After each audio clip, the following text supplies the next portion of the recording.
Brought to you by V-Guard, co-powered by Sensodyne and Vimal. ಬಾಯಲ್ಲಿ ಹೇಳಿ ಕೇಸರಿ. Co-sponsored by Saptagiri NPS University.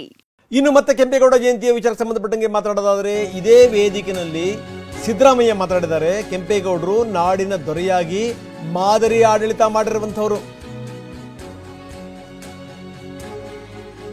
ಕೆಂಪೇಗೌಡರ ಜಯಂತಿ ಕಾರ್ಯಕ್ರಮದಲ್ಲಿ ಮಾತಾಡಿದ್ದಾರೆ. ಬೆಂಗಳೂರು ಬೆಳೆಯೋದಕ್ಕೆ ಕಾರಣವೇ ಕೆಂಪೇಗೌಡರು.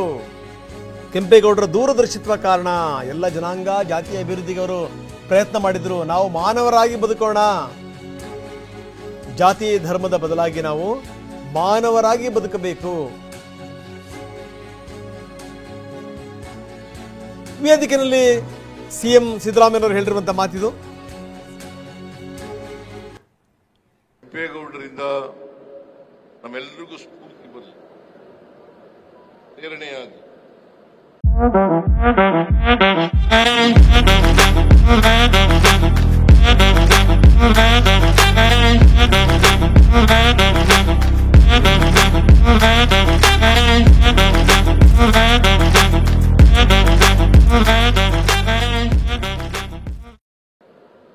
ಯಾಕಂತಂದ್ರೆ ಅವರು ಈ ನಾಡಿನ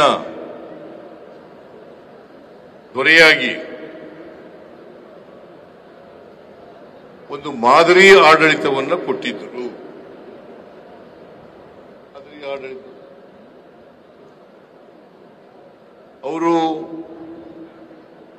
ಹುಟ್ಟಿನಿಂದ ರೈತ ಸಮುದಾಯದಲ್ಲಿ, ಒಕ್ಕಲಿಗ ಸಮುದಾಯದಲ್ಲಿ ಜನಿಸಿದ್ರು ಕೂಡ ಅವರ ಆಡಳಿತದ ಅವಧಿನಲ್ಲಿ ಯಾವತ್ತೂ ಕೂಡ ಜಾತಿ ಧರ್ಮ ವಿಂಗಡಣೆ ಮಾಡತಕ್ಕಂಥ ಪ್ರಯತ್ನವನ್ನ ಮಾಡಲಿಲ್ಲ.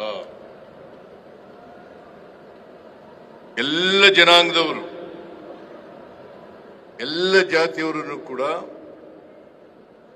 ಅಭಿವೃದ್ಧಿಪಡಿಸತಕ್ಕಂಥ ಪ್ರಯತ್ನವನ್ನ ಮಾಡಿದ್ರು. ಕೃಷ್ಣದೇವರಾಯರ ಕಾಲ,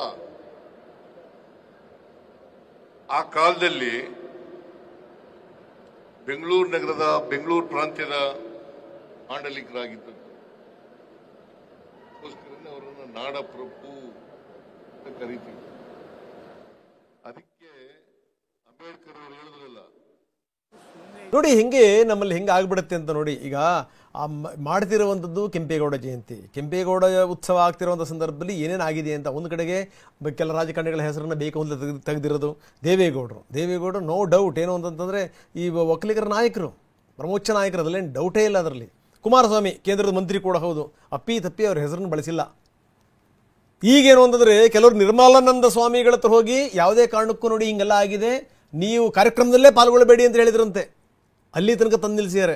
ಸ್ವಾಮೀಜಿಗಳು ಮುಲಾಜಿಲ್ದನೇ ಹೇಳಿದ್ರಂತೆ, ನೀವು ಅಂಥವನ್ನೆಲ್ಲ ತರಬೇಡಿ, ನಾನು ಹೋಗ್ತೀನಿ, ಯಾರು ಏನು ಹೇಳಬೇಕು ಅದನ್ನು ಹೇಳ್ತೀನಿ, ಪ್ರಶ್ನೆ ಬೇರೆ, ಆದರೆ ಕಾರ್ಯಕ್ರಮಕ್ಕೆ ಹೋಗುವಂಥದ್ದು ನಾನು ನಿಶ್ಚಿತ ಅನ್ನುವಂಥ ಮಾತು ಸ್ವಾಮೀಜಿ ಕೂಡ ಬಂದಿದ್ದಾರೆ, ಪ್ರಶ್ನೆ ಬೇರೆ. ಇನ್ನು ಇದೆಲ್ಲದರ ಜೊತೆಗೆ ಈ DCM ವಿಚಾರಕ್ಕೆ ಸಂಬಂಧಪಟ್ಟಂಗೆ ಇದೆಯಲ್ಲ, ಆ DCM ವಿಚಾರಗಳಿಗೆ ಸಂಬಂಧಪಟ್ಟಂಥ ಚರ್ಚೆ ಈಗ CM ತನಕ ಬಂದು ನಿಂತಿದೆ.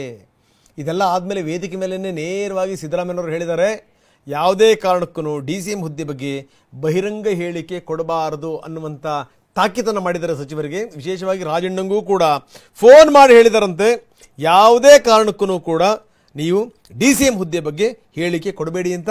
ಇದು ಸಿದ್ದರಾಮಯ್ಯನವರು ಒಂದು ಖಡಕ್ ಎಚ್ಚರಿಕೆಯನ್ನು ಕೂಡ ರವಾನಿಸಿದ್ದಾರೆ.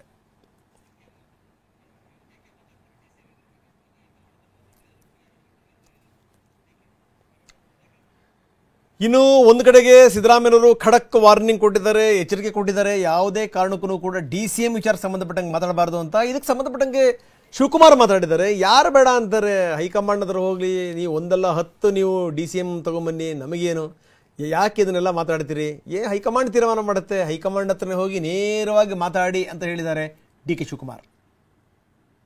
DCM ಅಂತ ಎಲ್ಲ ಮಾತಾಡೋಲ್ಲ, ಪೇಪರ್ ಮಾತಾಡೋರೆಲ್ಲ ಹೋಗಲ್ಲ, ಹೈಕಮಾಂಡ್ ಅಲ್ಲಿ ಮಾತಾಡ್ಕೊಂಡು ಅವರೆಲ್ಲ ಪರಿಹಾರ ತಗೊಂಡು ಬರಲಿ. ಏನೇನು ಬೇಕು ಪರಿಹಾರ ಯಾರು ಬೇಕಾದ್ರೂ ತಗೊಳ್ಳಿ. ಮಾಧ್ಯಮದ ಮುಂದೆ ಚರ್ಚೆ ಮಾಡೋಂಥದ್ದು ಅವಶ್ಯಕತೆ ಇಲ್ಲ. ನಾನು ಮಾಧ್ಯಮದ ಮುಂದೆ ನಾನು ಕೂಡ ಏನು ಚರ್ಚೆ ಮಾಡಕ್ಕೆ ಹೋಗುದಿಲ್ಲ. ಯಾರು ಏನು ಬೇಕಾದ್ರೂ ಪರಿಹಾರ ಹುಡ್ಕೊಂಡು ಬರಲಿ, ಯಾರು ಬೇಡ ಹೇಳ್ತಾರೆ.